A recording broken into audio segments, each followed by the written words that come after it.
Hi everyone, this is Daymi Pelaez, and this is the ABA Exam Academy. I'm going to be covering ethics of supervision. I'm going to quickly go over the disclaimer. The ABA Exam Academy was created by and for students to earn their BCBA, BCABA certification. Most of the leaders and participants are not a BCBA or a BCABA at this time. These meetings are meant to have active discussions, to collaborate, ask questions, and provide helpful suggestions to better understand the BACB 4th edition task list concepts. Due to this, it is important to know that all viewers and participants are responsible to verify the accuracy of the information being provided in order to successfully prepare for the BCBA, BCABA exam. Our ethical considerations are to refrain from sharing any BCBA, BCABA test questions during the meeting, refrain from sharing any paid resources. That includes examples are like Pass the Big, BAS, or any specific identifiable client information during the meeting. Finally, if you're sharing any open resources, peer-reviewed articles or books, please make sure to give credit to the author. And then finally, we have 4 ABA Exam Academy rules because we are in the field of ABA. So number 1 is make sure to mute your microphones. You are not, if you are not speaking, to allow us to have clear conversations. Number 2 is allow the leader and all participants a turn to speak without interruptions. Number 3, make sure to be respectful to others and refrain from using any inappropriate language. And then number 4, have fun. All right, so the way I'm going to do this meeting is I'm going to review Section K really fast as I can. I have fill in the blanks, but I'm going to give you guys a couple minutes. If I see that if in a couple minutes you're not giving me the answer, I'm just going to give the answer to you. And then at the end, I made mock questions. They're a little tricky. I got really into it this time, so I made them pretty tricky. So that's why I want to fly through the review and then ask the questions. So let's get started. If you know the answer, just call it out. We're going to do K1. When is a BCBA able to release confidential information about a client without gathering consent? When the client is in danger? Okay, so when the client's in danger, anything else? When the court asks for it, like a court. Okay, so when the court asks for it, very good. If a judge orders it, or to protect the client or others from harm, perfect. All right, next, how long does confidential documentation need to be maintained? How long? 7 years. 7. 7 years, perfect. 7 minimum, right? That's what it is. 7 years, correct. A behavior analyst needs to document what? What do they need to document? Session notes, billing. Goals. What did you say? Billing, what else? Session Progress notes. Progress notes. Session notes, what was done and what, what was, what objectives. Goals. The goals. Goals, okay. All right, what I have here. Treatment plan. Treatment plan, any revisions, data from service provided, contracts with clients, surrogates, and or third parties. So insurance, government agencies, things like that. Obviously, if you work for an agency, you don't see this, but the agency does need to document information that's going to and from insurance companies or government, Medicaid, and things like that. All right, we're gonna move on to K2. I'm gonna read it and then you guys just fill in the blank. The behavior analyst is responsible to identify the blank and blank of the individuals whom you supervise. What do you think goes in there?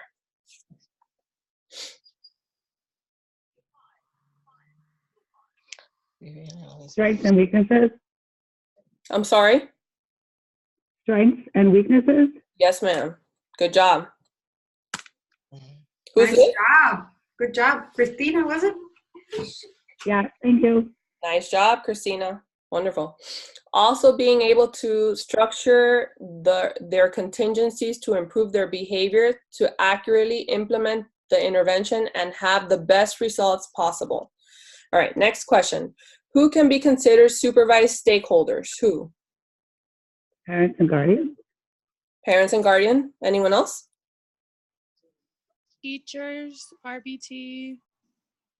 Very good. Teachers, RBTs. Any other ideas? You're So all the right. client themselves, I'm sorry? I remember a discussion about the client themselves, but I'm trying to, maybe that's not right. No, the client is direct. Stakeholders are indirect. Oh, indirect, that's right. Yeah, but okay. Wouldn't it be the schools? Any staff from the school, yeah. Can someone explain stakeholders? What does that mean? Does it mean a person that benefits from the services or helps to provide the service to the client? How? They're invested in the benefits of the service. Correct. For instance, the parent. Thank you. Yeah, the parents. So I wrote parents, teachers, caregivers, RBT. Most of you guys got to all of that. We also have the therapist, any other therapist, an SLP, an OT, a PT. And since we do have special needs clients, a lot of our special needs clients have nurses. So they are also stakeholders.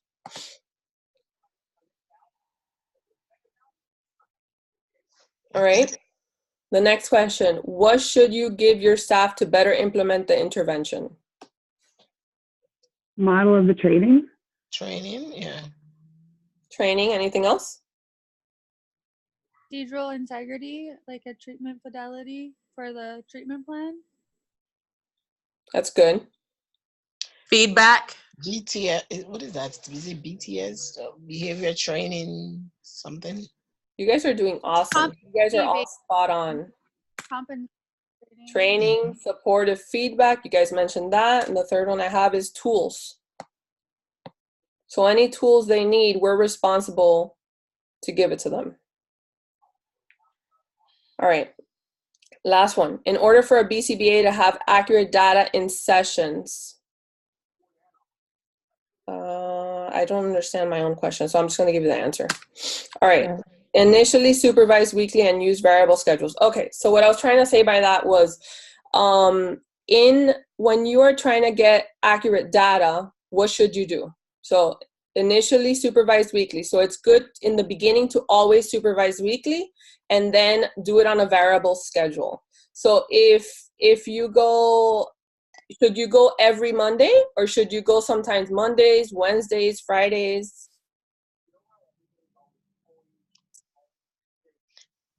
So that's like also when you're working with a child and you're working on teaching a new behavior, a new skill, you reinforce consistently and then move it to variable schedule, kind of. Right, exactly. Yeah, because even your supervisees, they're gonna have good and bad days. So maybe they do better on Wednesday and they don't do as good on Monday. So you can't, you have to vary always, especially initially in the beginning. Does anybody have any questions on that? That's clear. That's a good point. Thank you for clarifying that. Yeah, no problem. All right, K3. How do you know that a trainee is competent? Competency-based training through that. Okay. And it meets a criteria that you said. The data. Okay. Observing them. You're all on the right track. I think I heard someone mention something about that. But what I wrote is when they demonstrate the proper skills. So being competent. So you're all on the right track. All right.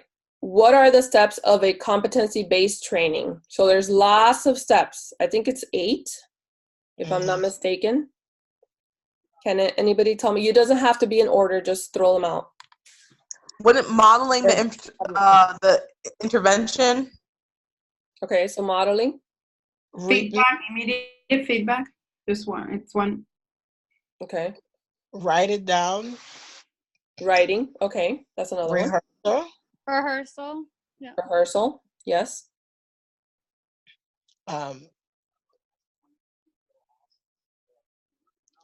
You got 4 out of 8. Explain it, I think. You write it down, you explain it, you model it. Yeah. Skill. Demonstrate the skill. Demonstrate, yeah. I think there's one about allowing them to ask a question, ask you questions. All right, so I'm gonna give them to you. You guys got most of them. All right, describing skills, writing, vocal description, demonstrating modeling skills, observing performance, giving positive and corrective feedback, repeat the previous step until mastery, and 8, assess application and generalization. Good job, guys. You did awesome. All right, K4. How can a BCBA encourage effective performance?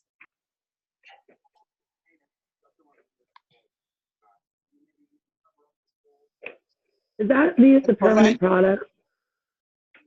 You were saying if it's permanent product? Is that providing feedback immediately? Okay, so Christina, this is encouraging. So how can the BCBA encourage like an RBT? What do we need to do? Provide reinforcement. There you go. Right, that's why I said about wouldn't that be part of it, like just something about that people would rather have their things observed than themselves, so to look over their work for effective performance? Yeah, they sometimes they prefer that, but right here what we're looking for is positive reinforcement. It's simple. So there's different ways of positive reinforcement, praise, and then also they say to promote self-monitoring. So when we're not observing them, they want the RBTs to know that they should self-monitor and use self-management. So always promote that. The next question is, how can a BCBA increase effective performance monitoring? Covert monitoring. I mean overt. Oh. Let them aware that you're going to be monitoring them. Yeah, kind of. Okay, so here it's increase. So we're focused on. Did someone say reinforce? I did. Okay. By encouraging the supervisee to ask questions. I think I heard Yenny say that. Did you say that a while ago? Yeah, for the steps that you had mentioned. Yeah. So they want the RBTs or any supervisee to say if they feel, to encourage them to ask any questions. So asking, how did I do? Or what do you think I could improve? Things like that. Anything to that nature. All right, so what are the advantages to using momentary time sampling when monitoring employee performance? So Christina, this is something you were asking about permanent product? Yeah. Okay. I know the answer to this one, but this is because it's flexible and it's efficient with time. Exactly. Perfect. Right? So yeah. So it's flexible and efficient with time, but the other suggestion besides momentary time sampling was permanent product. So it was one or the other. So RBTs feel more comfortable when you're collecting data occasionally and not constantly collecting data, or if you use a permanent product like video recording or whatever it is, if they're doing, if you leave the data, that's a permanent product, things like that, to that nature. All right, so this one specifically, momentary time sampling, is efficient, minimizes discomfort, and flexible. All right, K5. What should be used when staff are implementing major parts of an intervention?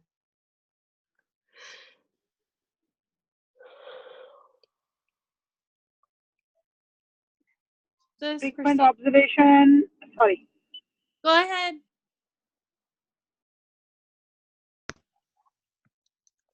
Go Pavardi. Yeah. I don't remember exact whatever is coming in my phone. Frequent observation. No, what should be used when stuff? Yeah, frequent observation and sufficient training.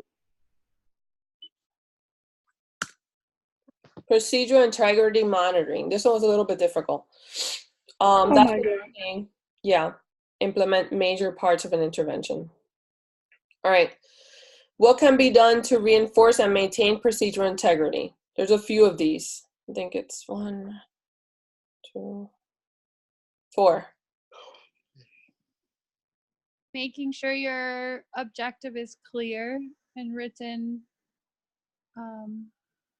Okay. Is no, maybe systematic performance monitoring one? This is maintaining maintenance. Oh, that one's for monitoring. That's right. Mm-hmm. Maintaining. All right. Number 1 is, I learned this today, guys, so don't feel bad. All right, number 1 is observers are independent when taking IOA. Number 2 is regularly review treatment components. Number 3 is simplify procedures. So always make everything simplified for them. Number 4 is provide CBT competency-based training. And number 5, review procedures. And number 6, plan for maintenance and termination. Okay? So this is all specific for maintenance. Maintain procedural integrity. What goal? What is, does anybody know what treatment integrity is? Give me your own definition in your own words. Treatment integrity when procedure should be followed as written. Mhm. Perfect. I agree. Right. Yeah. Making sure that the treatment is followed accordingly. Perfect. All right. So how well the treatment plan is followed according to how it is written. All right. And then now we're taking a little breather. We're halfway. That's a good. Nice view, right? It's beautiful. Um, I'm sure most of you want to go there now. All right. Yes. Next question. We're on case 6. What are the supervision? I'm sorry? that was a 2-second breather. Yeah. Let me breathe. 2 seconds because I don't have a lot of time. I have a lot of things to go over. I know. I'm joking. All right. What are the supervision requirements for an RBT working under a BCBA? So this is very specific. Go into detail. 14 hours of training first. What is it? How many hours? 14 hours. 4040. Sorry, 4040 hours. Round 2. 40 hours training. Okay, but this is I know what you're talking about, but this is for supervision, not competency. Is it 500? 500? 5%. 5%. 5% is 1, and I have 2 more.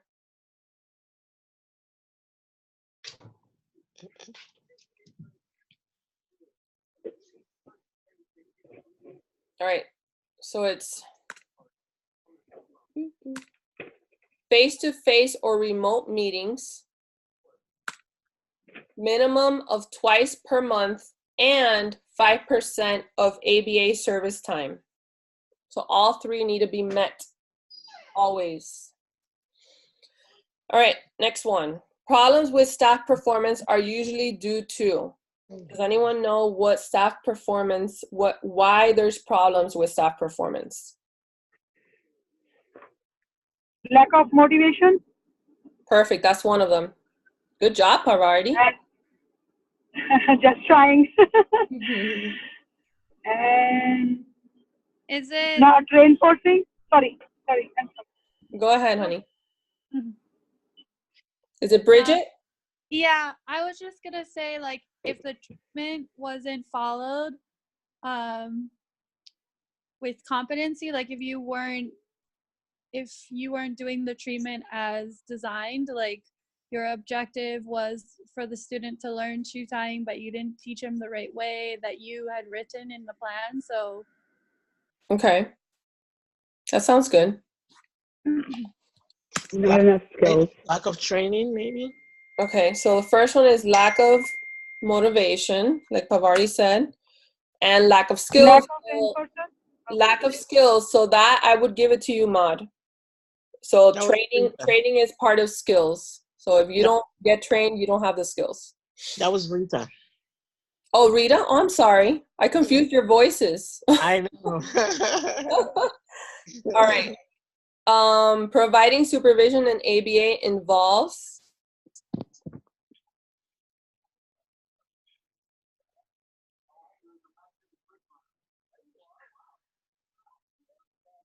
does anyone know? Supervision in ABA involves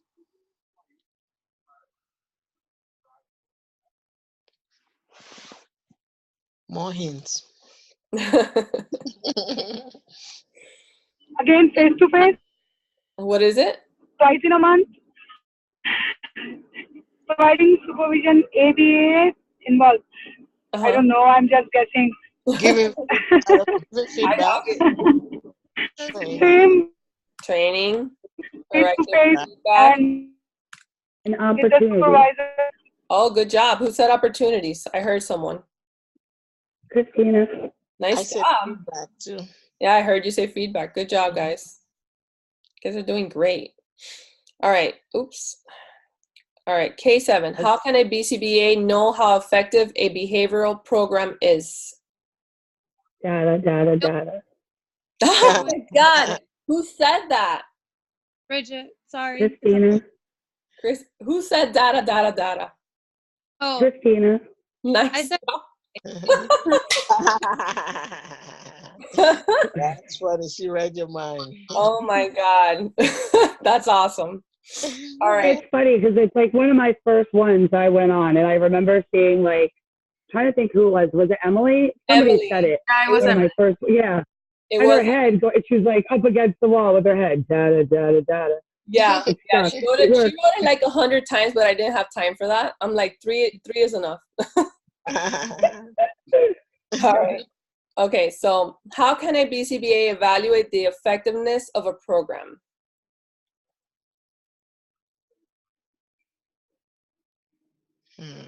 analyze the data. I Data. guess. But Evaluation. Graph. yeah, Evaluate. comparing the data and Christina, Nice did you say comparing too? what? Did you say comparing? I did. You're on a roll today. All right. Nice. Comparing the most accurate data with treatment goals. I know a lot of you said data, but the main part here is comparing. Comparing the data with treatment goals. All right. K8. What will ensure more accountability in the intervention being implemented? Accountability.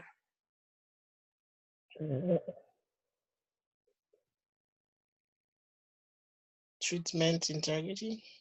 No.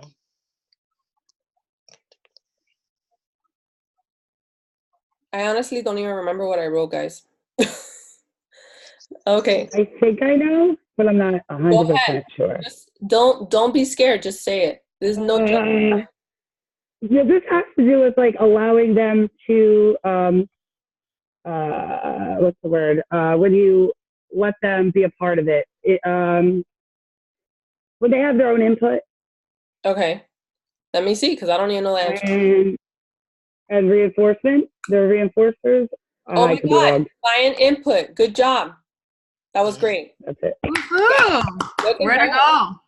Gathering client I'm gonna be input. quiet for the next 3 Zooms. I assure you guys. You guys have lots of time. This is like the one I'm actually decent at.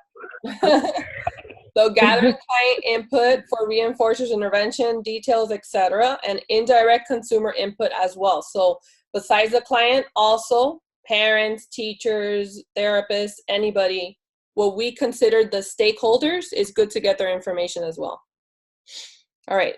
Oops. True or false? Should indirect consumers in a behavior change program only be taught? Should they only be taught? Think about that. Should indirect consumers in a behavior change program? I don't understand this question. Should we only teach them, like, or do we need to do more? Only would be no then. False. False. False. False. No, so it's false. It is important to give them opportunities for providing input and receiving reinforcement for being involved. So that's important for maintenance and for termination. So in order for you to continue the intervention properly and terminate and know that the intervention is going to be effective, you need to provide reinforcement for being involved and provide them lots and lots and lots of opportunities, always, from the beginning. All right. It's almost like mediation in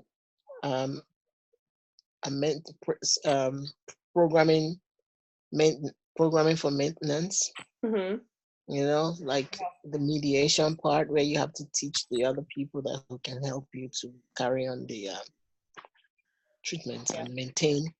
Yeah, and I can't enforce and stress that enough, because there's lots and lots of parents and all kinds of stakeholders that think that is our job to be the ones that have to be doing everything at all times, and they don't understand how critical it is for them to be a part of the implementation. Mm-hmm. So we need to make sure that we tell them that from the beginning of services, like from the initial assessment, from the FBA. When we first start, we need to say, hey, this is how it's going to work. Right. And Embedded coach. Make it clear. Yeah. Mm-hmm. All right. K9. How should you train caregivers to follow the treatment plan? Using what type of contingencies? Naturally occurring. Mm-hmm. Natural. Nice job. Wow. I'm so impressed. Christina, you're doing wonderful. Me too. That's good. All right. True and false. Is it important to explain program maintenance to parents, caregivers as early as possible in the intervention process? True or false? True. True. Yeah. Beginning, middle, and true. True. Very true. We just talked about this in the last one. So yes, because changing the intervention plan using natural contingencies and involving the parent caregivers in the intervention will be a smoother process. Okay, so if we tell them from the beginning, they're not going to resist so much at the end of the intervention. Once we're ready to do maintenance and termination, they're not going to be as resistant. Okay. Last one. What is the criteria for termination? Does anyone know? When the treatment no longer benefits the client. Okay, that's one. When If they no longer need it or being harmed. When it's no longer needed. Okay, Maud, what were you saying? I'm sorry. Rita. Rita, oh my God, Rita. I'm gonna have to do something about your voices. When the client requests for it. Okay, that's another one. We're missing one. When the goals are met or criteria are met. Mm-hmm. Okay. I don't know if somebody else answered that one though.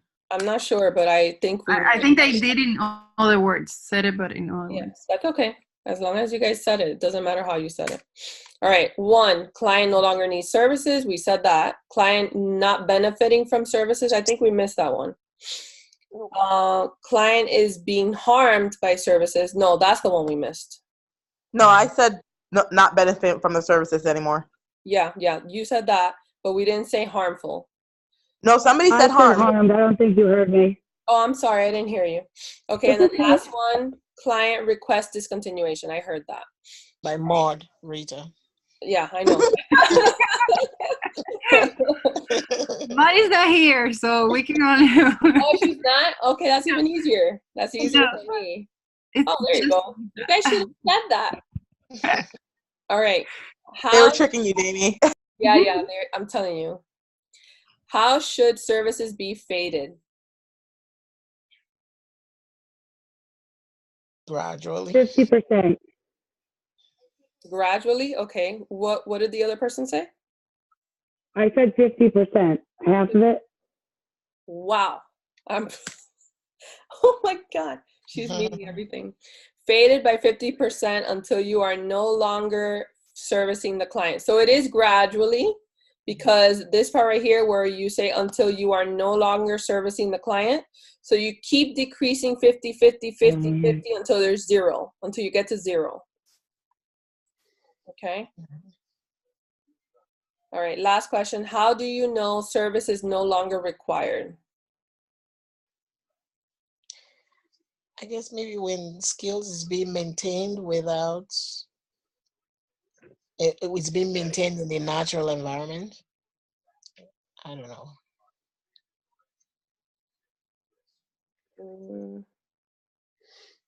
When the client has mastered and maintained skills. The goals that were originally set. I agree with everything that you guys are saying. Yes, exactly. Yeah, so met. All right, data will show that goals have been met. Nice job, guys.